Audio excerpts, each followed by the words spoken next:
জি sir. তুই এটা কি করতেছস? কে স্যার আপনি না কইলেন তাই মুতাছি। ছোটবেলায় আমার আম্মাই কইরা আমারে মুতাইতো, তাই আমার সামনে কেউ করলে আমি মুইতা দেই। তোর মতো কনস্টেবল লগে থাকার থেকে 1 কোটি টাকা ঋণ থাকা ভালো। আই জিল্লু মাল দে। কিরে কই যাস তুই? স্যার আপনি না মাল চাইলেন তাই টয়লেটে যাইতাছি।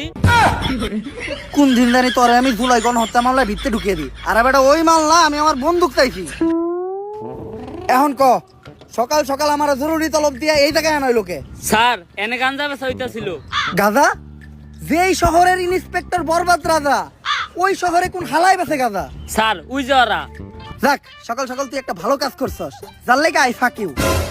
স্যার এইটা কি কইলেন আপনি? আরে আমি কইছি তুই একটা ভালো কাজ করছস, যার লেগে তোরে আমি ভালোবাসি। স্যার ওইটা আই ফাঁকি হইব না, ওইটা হইব আই লাভ ইউ। ও তুই তো জানিস আমি আমার জীবনে একটা জিনিসই দুর্বল, সেটা হলো ইংলিশে। না স্যার আপনি আরেকটা জিনিসও দুর্বল, যেটার লিগে আপনি এখনো বিয়ে হয় না। হাপ! তোর মতো কনস্টেবল লগে থাকার থেকে 1 কোটি টাকা ঋণ থাকা ভালো। আয় লগে আয়। স্যার এই দেখেন পুরা দেশের মাল ওরাই নিয়ে যাইতাছে। স্যার কিছু লেনা দেনা করে কেসটা ক্লোজ করুন যায় না? এই, তুই কারে ঘুষের কথা কইতাছস? আমার সিলেবাসে ঘুষের কোনো চ্যাপ্টার নাই।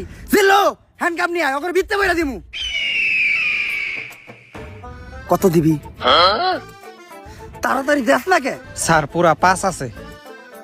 তাড়াতাড়ি এদিকে যা। জিল্লু আর আগে যা, নাহলে ওরেও ভাগ দেওয়া লাগবে। স্যার ওরা কোনে গেল? আরে জিল্লু তুই যেটা নিরীহ পোলারে ধরে রাখছিলি, অগো কাছে ওটি গাঁদা না, ওটি ধন্যবাদ ছিল। ওর মাই ডাইল বহাইতে, ডাইলে বাগার দিব ধন্যবাদ দিয়া। ফোনে কথা কইলাম, কইলে তাড়াতাড়ি ছেড়ে দিতে, তাই ছেড়ে দিছি। স্যার আমি আপনারে ভালো করে চিনি, যা করলেন এই জীবনে উপরে গেলে দিবনে। আর স্যার আমাকে এমপি সাহেবের পোলারে হারকিউলিস মাইরা ফালাইছে, তাই ওই হারকিউলিস রে খুঁজে বাইর করার দায়িত্ব এমপি সাহেব আপনারে দিছে। তাইলে আর কি ল, সব ক্রিমিনাল করে খাওয়া মুজেলের ভাত। অগ শহরে ইন্টিনিত আছে ইন্সপেক্টর বরবাদ।